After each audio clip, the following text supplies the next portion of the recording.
In the last video, you have been introduced to the group of enzymes usually used in several or in the metabolic cycles or pathways you will read in your syllabus or you have in your syllabus for class 12. Okay, in this video I will start the part of carbohydrate metabolism with glycogenesis, as we have already learned that metabolism can be of two types, that is anabolic or catabolic. Anabolic means which will increase the dry weight of our body, catabolic means which will reduce the dry weight of our body, or rather cell, dry weight of a cell, and anabolic will increase the dry weight of a cell, catabolic will reduce the dry weight of a cell. That means in catabolic, complex structures will be broken down, in anabolic, complex structures will be formed. Glycogenesis is a anabolic cycle, or is the anabolic cycle under carbohydrate metabolism. So today the cycle we will read anabolic. This is an example of anabolic cycle, that is glycogenesis. From the term glycogenesis we can clearly understand genesis means synthesis, right? Genesis means synthesis. So this is a cycle which will end up with producing new glycogen molecules. So new glycogen molecules will be formed or at the end of this cycle.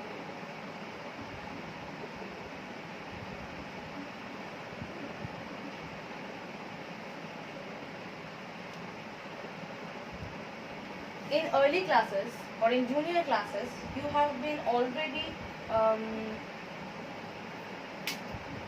informed that the total glucose content of the food, or the total glucose content which has been absorbed from the food, is not used for production of energy.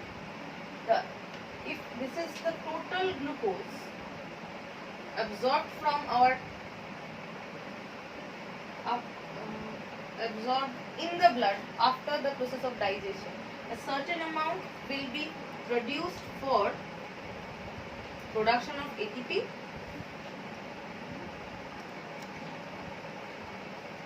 some for other purpose, and a considerable amount of glucose will be stored as glycogen in liver.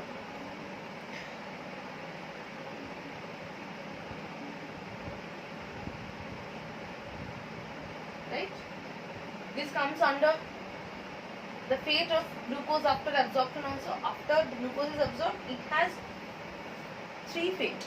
Either it will be used for production of ATP as energy currency of the body, or it will be used for synthesis of other compounds which is rare or which is very less, and considerable amount of glucose will be stored as glycogen in liver for future use, and this store of glycogen help us to survive or to conduct all the physiological mechanism during starvation or fasting. Okay, so that is what we have already learned in junior classes. This is what glycogenesis is.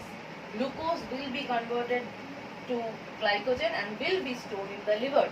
That is what happens in glycogenesis. Okay, so I will now start with the biochemical steps involved in it.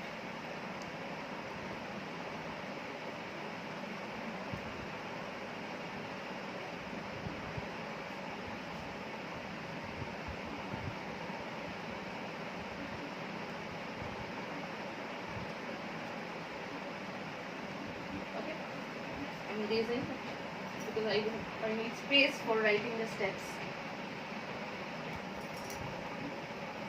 From intestinal lumen, carbohydrate is absorbed in the form of glucose, and the other monosaccharides are also converted to glucose for further use. So the first thing we have is glucose. It will be converted to glucose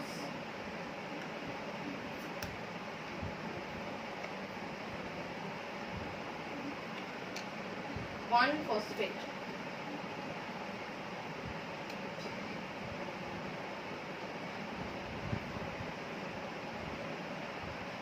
We can clearly see that it was not containing any phosphate, but now it is containing a phosphate at the first carbon. That means phosphate has been added or has been included. That means obviously we need a phosphate donor or inorganic phosphate. Here the enzyme works. What enzyme works we will decide. First we will know the source of phosphate, and depending on that naming of the enzyme will happen, or we will do the naming of the enzyme depending on that. The donor, phosphate donor here is ATP, adenosine triphosphate. It will donate 1-phosphate. If triphosphate, from triphosphate 1-phosphate is taken away, obviously 2-phosphate will be remaining with the adenosine group. That means diphosphate, di for 2, ATP. Okay, that is the first change we can see, as ATP has been used as phosphate donor and addition of phosphate is occurring. We can clearly, or we can write kinase as the acting enzyme without any doubt. So the name of the group of enzyme used is kinase. Now this is a group of enzyme. We need to give a specific name of the enzyme involved in this step. So what will be the name of the enzyme? As we have already learnt, glucose is the substrate, so gluco.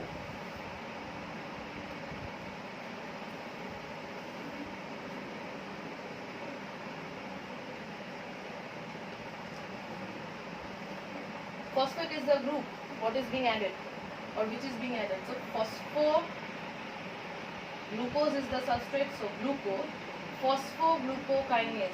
This is the name of the enzyme working in this group, in this step. As I have already said, you will keep the name of the enzymes in a box, or you will use different ink. That means maximum black. You can use black and blue only.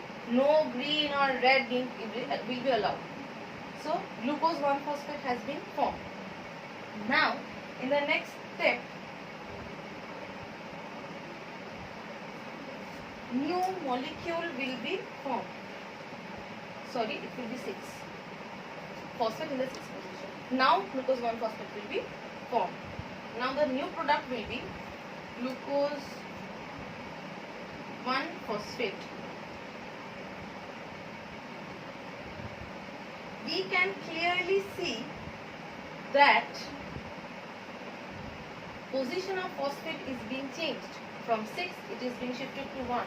As we have already learnt in the last session that changing of position of any molecule is done by mutase as it can be compared to mutation. Okay, so here the enzyme what we find working is mutase, and what is the name? This is group of the enzyme, and the name of the enzyme is phosphoglucomutase. Again, like this. Why? Because phosphate is a group and glucose is the substrate. Okay. One thing I have skipped in the last step. Let me add that.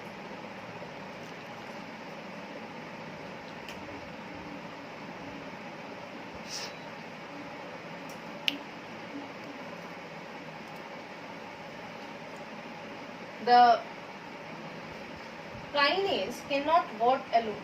What we have learnt in the introduction of metabolism, or that there are some enzymes which need another helping molecule. That can be a vitamin, that can be a mineral. If it is a vitamin, it will form coenzyme like thiamine pyrophosphate, TPP. It is a enzyme formed from thiamine, vitamin thiamine.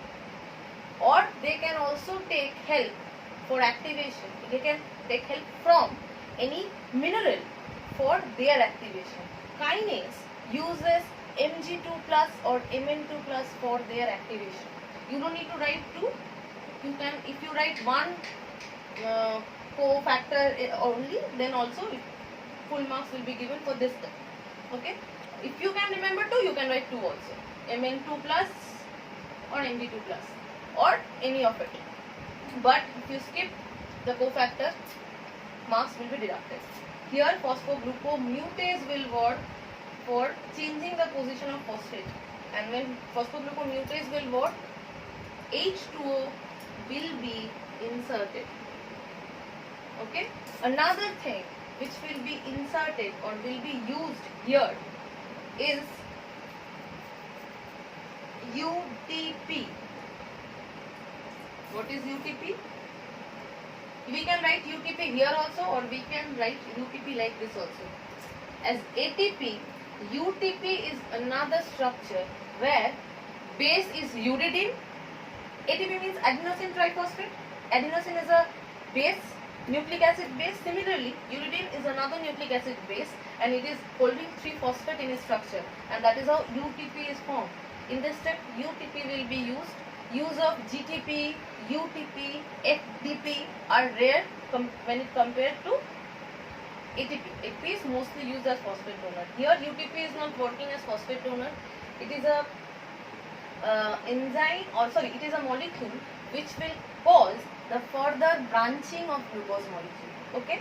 So this is the second step of glycogenesis. I will discuss the rest of the steps in the next video. Till here, these are the details you need to remember. I hope I could make it clear how the enzymes have been named and how the steps are occurring, and you can understand how the change of the structure from the names only.